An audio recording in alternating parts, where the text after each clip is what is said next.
आता ती मॅटर लवकरच लागणार आहे. तर त्याच्यामध्ये मुंबई हायकोर्टाला पण गगराणीला पण काही सूचना सीएम साहेबांनी दिल्या. एकदमच ह्या कबुतरांचं खाणं बंद करणं, मग ते कुठं जाणार, त्यांना कुठं शिफ्टिंग करता येईल, मग त्याच्यामध्ये पण चर्चा झाली की बस संजय गांधी उद्यान आणि इतर ज्या काही मोकळ्या जागा आहेत की जिथं नागरिकांचा संबंध जास्त येत नाही.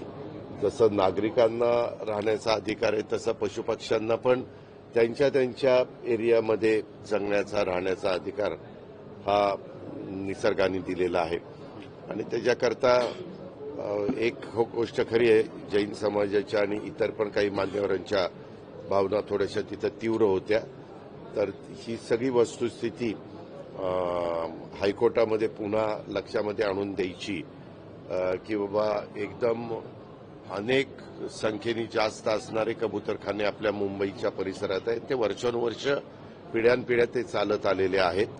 परंतु काही जणांचं असंही म्हणणं आहे की ह्या कबुतरांच्या विष्ठेमुळं काही आजार उद्भवतात.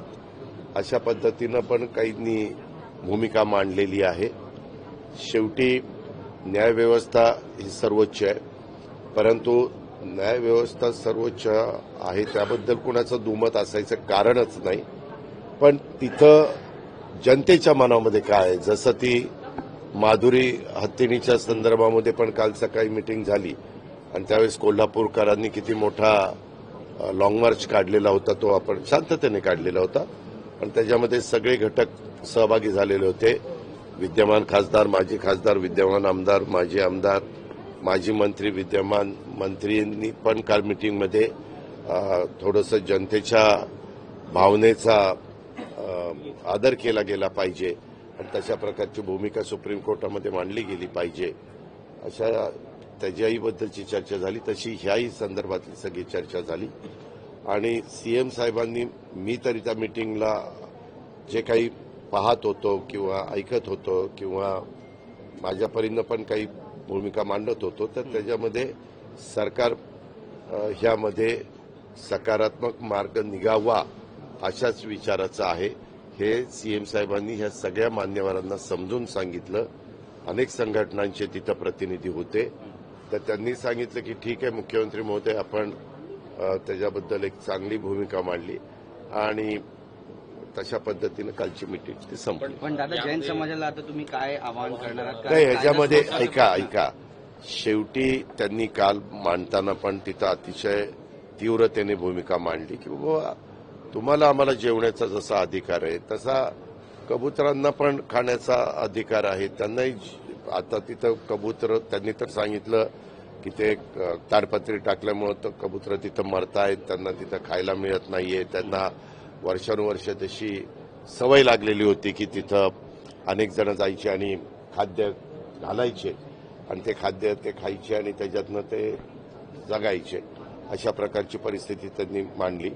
परंतु कोर्टाने थोड्याशा सक्त आदेश मुंबई महानगरपालिकेनं दिल्यामुळे मुंबई महानगरपालिकेने ताबडतोब कोर्टाच्या आदेशाप्रमाणे सर्व प्रकारची कारवाई केली. पण आता ही जे काही परिस्थिती आहे ती परिस्थिती कायदा सुव्यवस्था व्यवस्थित ठेवण्याचं काम हे पोलीस खातं करतच असतं, त्यांचं ते कामच आहे. पण पुन्हा त्यांच्याशी खरं लोढा साहेबांनी पण सांगितलं की बाबा सरकारची पण भूमिका अतिशय सकारात्मक आहे आणि आपण सगळे मिळून एकमेकाला त्याच्यात सहकार्य केलं पाहिजे, अशाही प्रकारचं आव्हान केलेलं होतं. गुजराती आणि जैन समाज या संदर्भात सुनावणी देखील होणार आहे ना. महापालिकेकडनं त्याच्यामध्ये महानगरपालिकेने अफिडेव्हिट करून द्यायचं ठरलेलं आहे. त्याच्यामध्ये ह्या संघटना पण त्याच्या संदर्भामध्ये जाणार आहे. महानगरपालिका त्यांच्यात चांगल्यातले चांगले वकील देण्याच्या सूचना स्वतः मुख्यमंत्री महोदयांनी कालच्या बैठकीमध्ये दिलेल्या आहेत आणि इतर पण ते संघटना आहेत ते पण वेगवेगळे चांगले वकील लावून त्यांची बाजू तिथं मांडण्याचं काम करतील.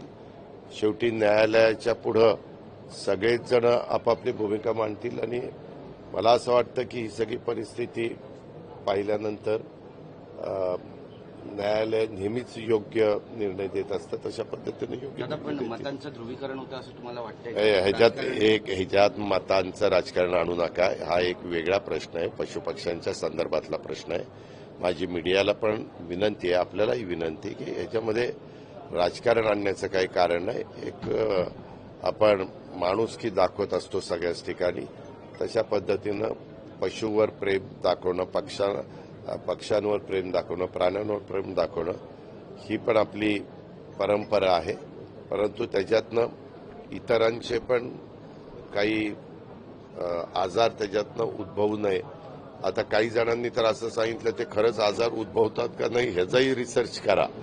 वेगवेगळ्या हॉस्पिटलमध्ये जाऊन तपासा की नक्की हे कशामुळं झालेलं आहे. जसं सुरुवातीच्या काळात करोना आला त्यावेळेस सगळ्याच गोष्टी करोनामुळे घडत नव्हत्या. काहींना हार्टचे आजार होते, काहींना किडनीचे आजार होते, काहींना शुगर होती, लिव्हर, असे अनेक प्रकार होते. आणि त्याच्यातून त्यावेळेस काही घडलं तर करोनाने गेला असं ते बोललं जायचं. तर तशा प्रकारची काल चर्चा झाली की याबद्दल पण मोठ्या मोठ्या हॉस्पिटलला त्यांचं काय मत आहे. कारण आज काही कबुतर आपल्या मुंबईमध्ये आलेले नाहीयेत. जसं आपल्याला कळतंय तसं आपण मुंबईमध्ये कबुतर बघतोय, आणि त्याच्या आधीच्या काळात पण कबुतर होती. ही वस्तुस्थिती आपण नाकारू शकत नाही.